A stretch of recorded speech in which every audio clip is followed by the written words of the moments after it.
Christmas Miracle of Jonathan Toomey.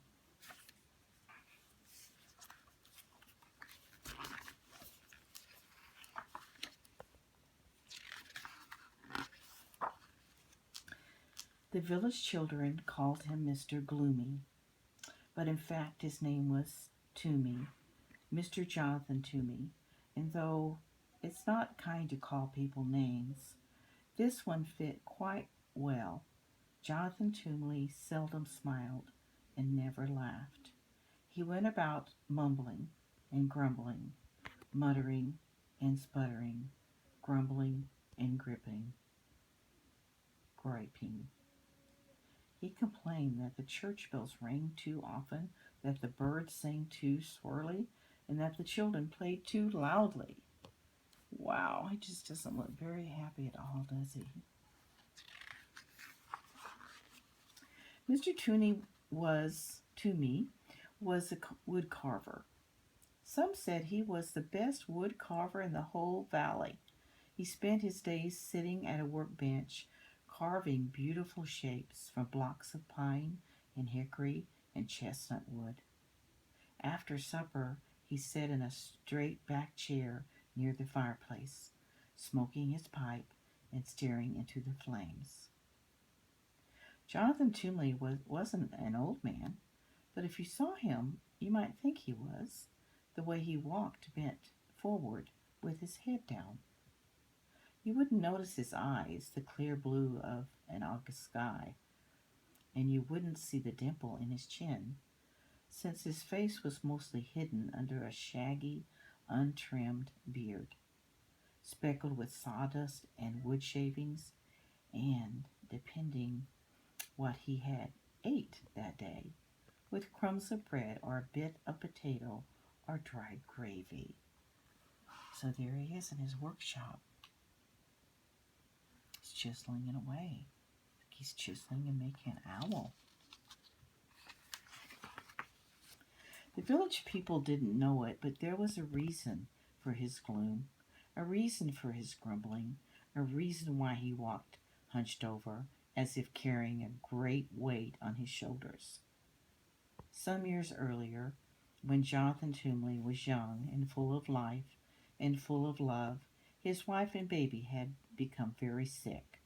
And because those were the days before hospitals and medicines and skilled doctors, his wife and baby died 3 days apart from each other.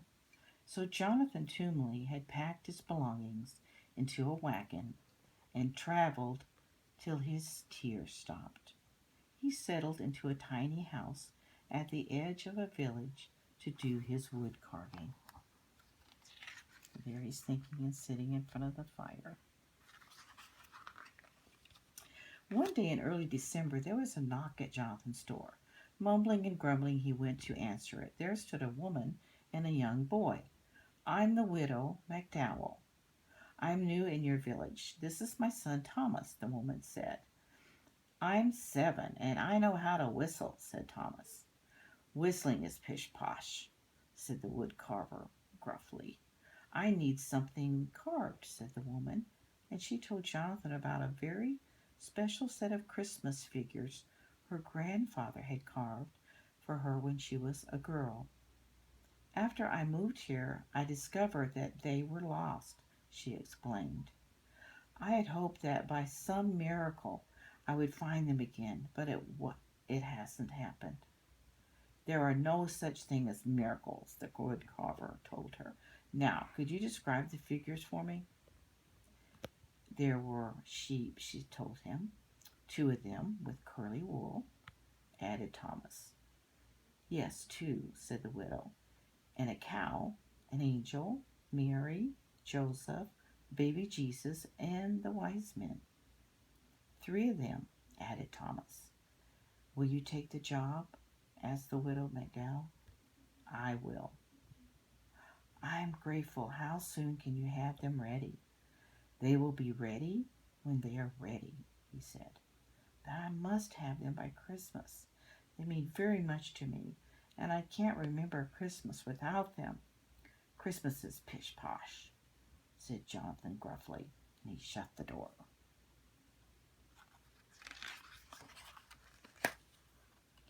The following week there was a knock at the woodcarver's door. Muttering and sputtering, he went to answer it.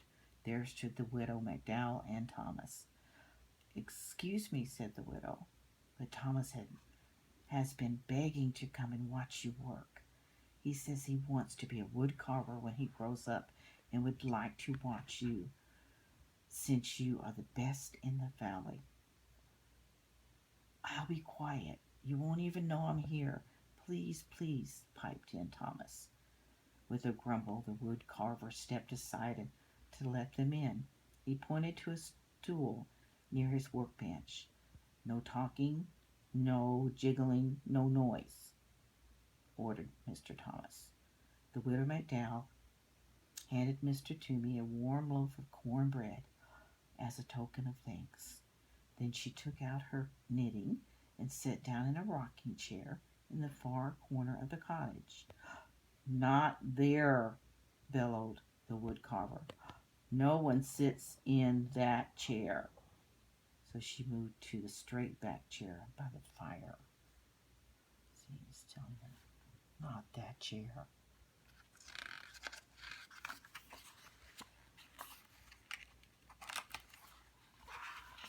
Thomas sat very still. Once he needed to sneeze. He pressed a finger under his nose to hold it back. Once, when he wanted desperately to scratch his leg, he counted to 20 to keep his hand off the itch. After a very long time, Thomas cleared his throat and whispered, "Mr. Toomey, may I ask a question?" The woodcarver glared at Thomas, then shrugged his shoulders and grunted. Thomas decided it meant yes. So he went on, "Is that my sheep you're carving?" The woodcarver nodded and grunted again. After another very long time, Thomas whispered, "Mr. Toomey, excuse me, but you're carving my sheep wrong." The widow McDowell's knitting needle stopped clicking. Jonathan Toomey's knife stopped carving. Thomas went on, "It's a beautiful sheep, nice and curly, but my sheep look happy." "That's pish-posh," said Mr. Toomey. "Sheep are sheep. They cannot look happy." "Mine did," answered Thomas. "They knew they were with the baby Jesus, so they were very happy."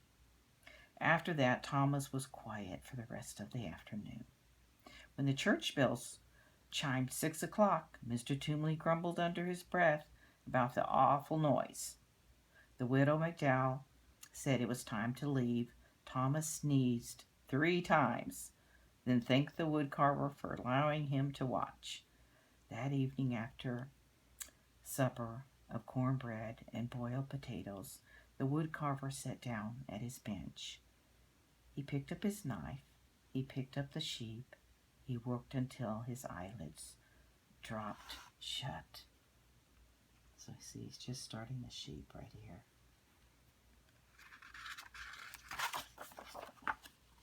A few days later, there was a knock at the woodcarver's door. Griping and grumbling, he went to answer it. There stood the widow and her son. "May I watch you again?" "I will be quiet," said Thomas. He settled himself on the wood stool very quietly, while his mother laid a basket of sweet-smelling raisin buns on the table. Look at that. "The teapot is warm," Mr. Tooley said gruffly, his head bent over his work.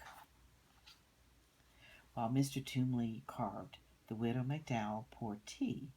She touched the woodcarver gently on the shoulder and placed a cup of tea and a bun next to him.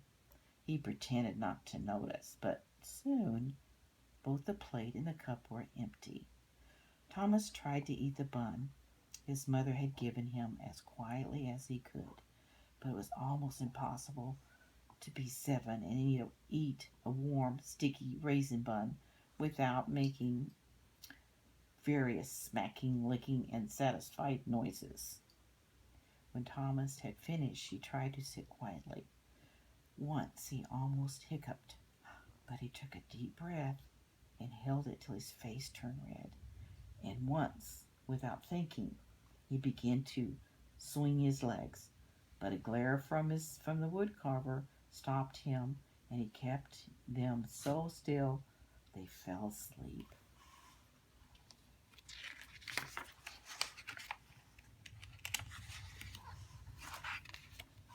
After a very long time, Thomas whispered, "Mr. Toomey, excuse me, may I ask a question?" Grunt. "Is that my cow you're carving?" Nod and grunt.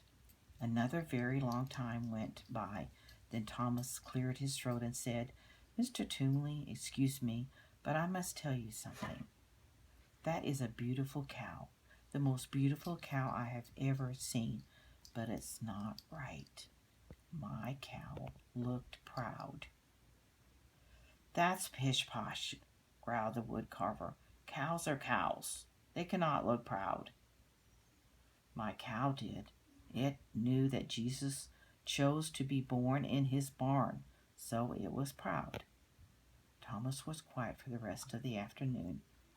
The only sounds that could be heard were the scraping of the carving wood, the humming of the widow McDowell, and the click, click of her knitting needles.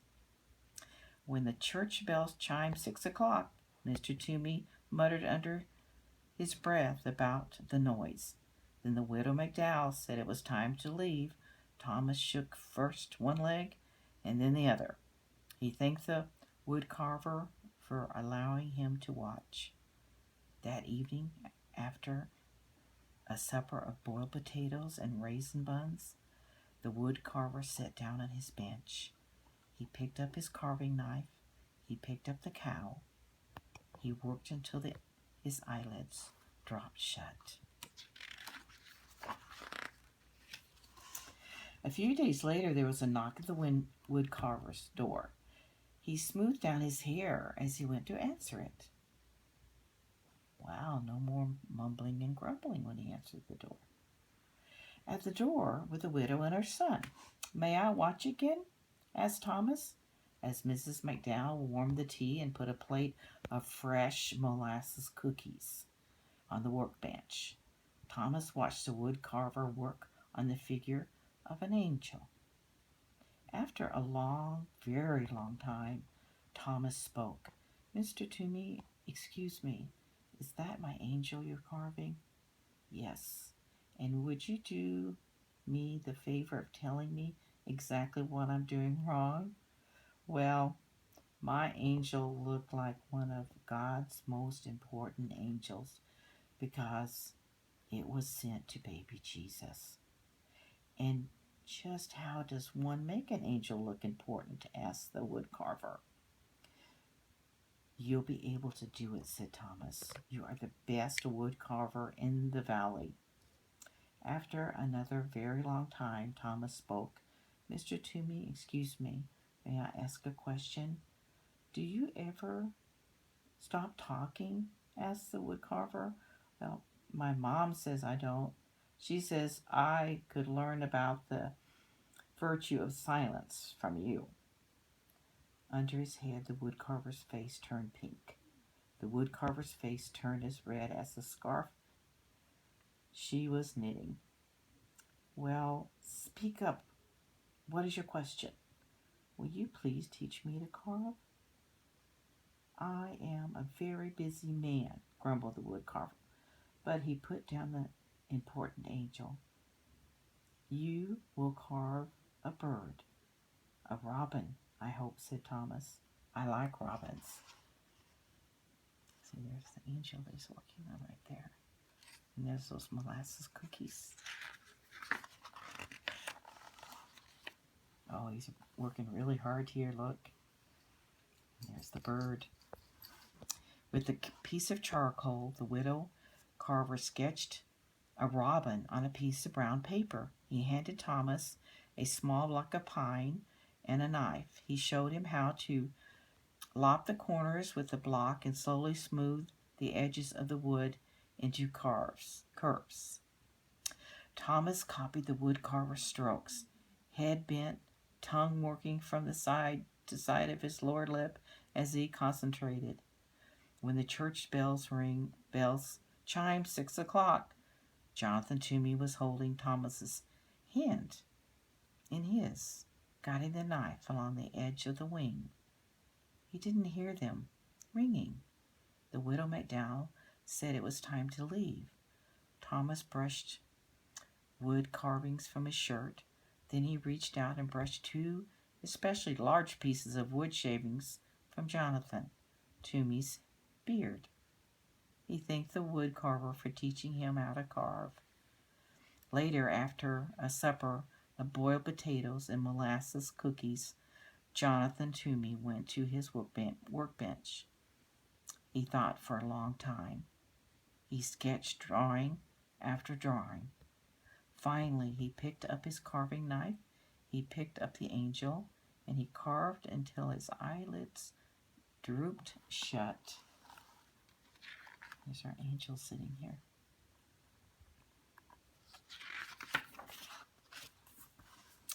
A few days later, there was a knock on the woodcarver's door. Mr. Toomey jumped up to answer it. There stood the widow McDowell with a bouquet of pine bogs and holly sprigs, dotted with berries, and there stood Thomas, clutching his partly carved robin. While Thomas and Mr. Toomey carved, Mrs. McDowell put the bouquet in a jar of water.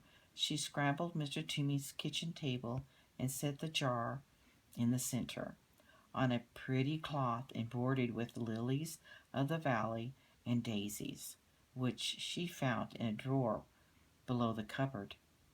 Next, I will carve the wise men and Joseph, the wood carver said to Thomas. Perhaps before I begin, you will tell me about all the mistakes I'm going to make. Well, said Thomas, my wise men were wearing their most wonderful robes because they were going to visit Jesus. And my Joseph was leaning over baby Jesus like he was protecting him. He looked very serious. It wasn't until the church bells had chimed and the widow and her son were preparing to go that Mr. Toomey saw the jar of pine bogs and the scrambled table and the cloth embroidered with lilies of the valley and daisies. I found the cloth in a drawer. I thought it would look pretty on the table, the widow McDowell said, smiling. Never open that drawer, the wood carver said harshly. When the two had left, Jonathan put the cloth away.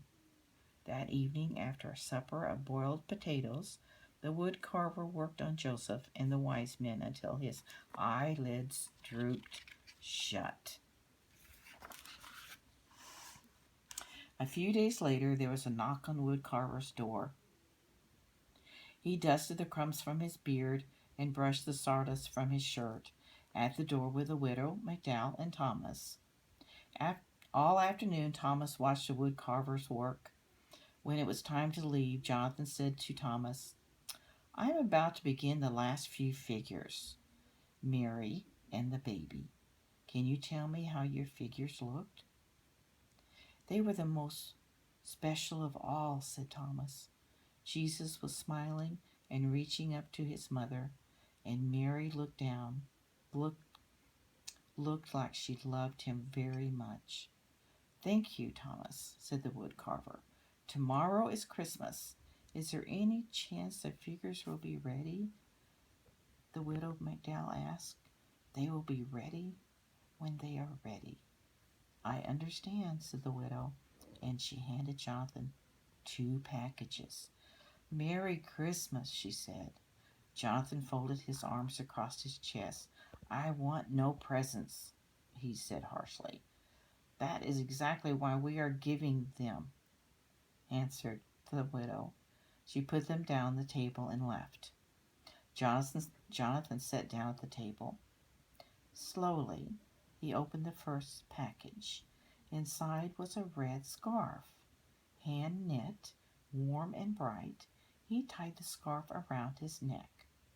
The other package held a robin, crudely carved of pine.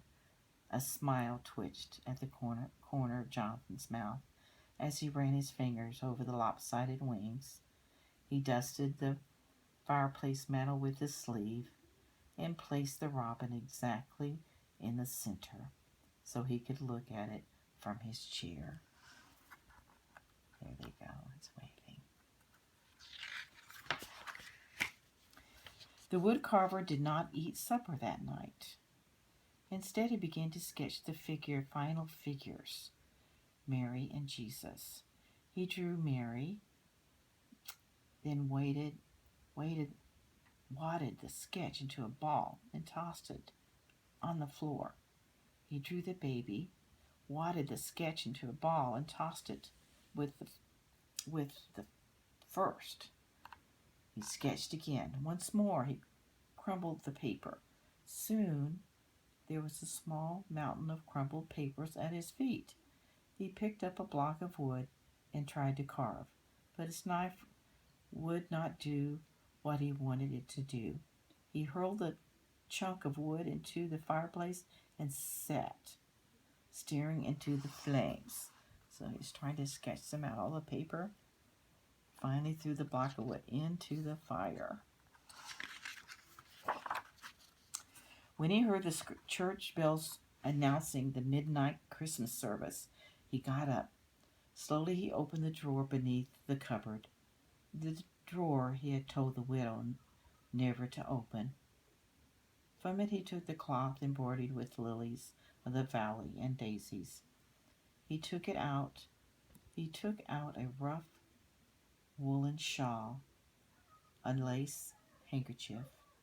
He took out a tiny white baby blanket and a little pair of blue socks. He placed each piece gently on the floor. From the bottom of the drawer, he lifted out a picture frame, beautifully carved of deep brown chestnut wood. In the frame was a charcoal sketch of a woman sitting in a rocking chair, holding a baby. The baby's arms were reaching up, touching the woman's face. The woman was looking down at the baby, smiling. Jonathan sat down in his rocking chair and held the picture against his chest. He rocked slowly, his eyes closed. 2 tears trailed down into his beard.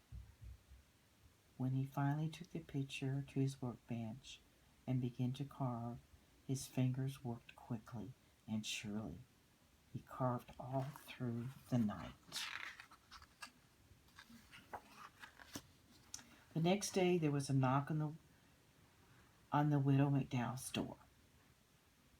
When she opened it, there stood the wood carver, his neck wrapped in a red scarf, holding a wooden box stuffed with straw.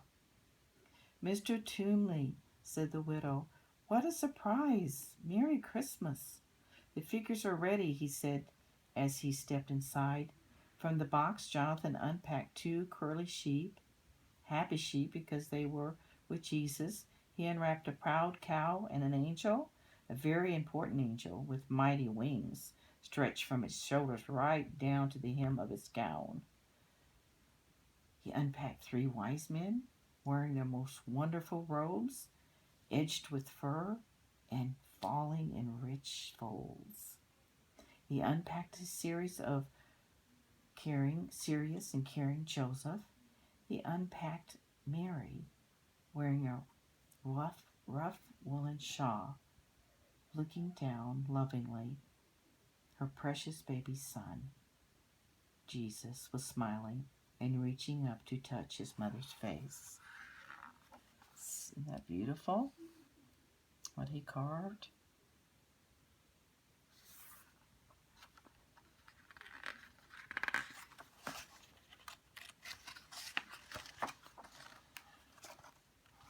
That day, Jonathan went to Christmas service with the widow McDowell and Thomas. And that day, in the Christmas yard, the village children saw Jonathan throw back his head, showing his eyes as clear blue as an August sky, and laugh. No one ever called him Mr. Gloomy again. What a wonderful book. I hope you enjoyed it.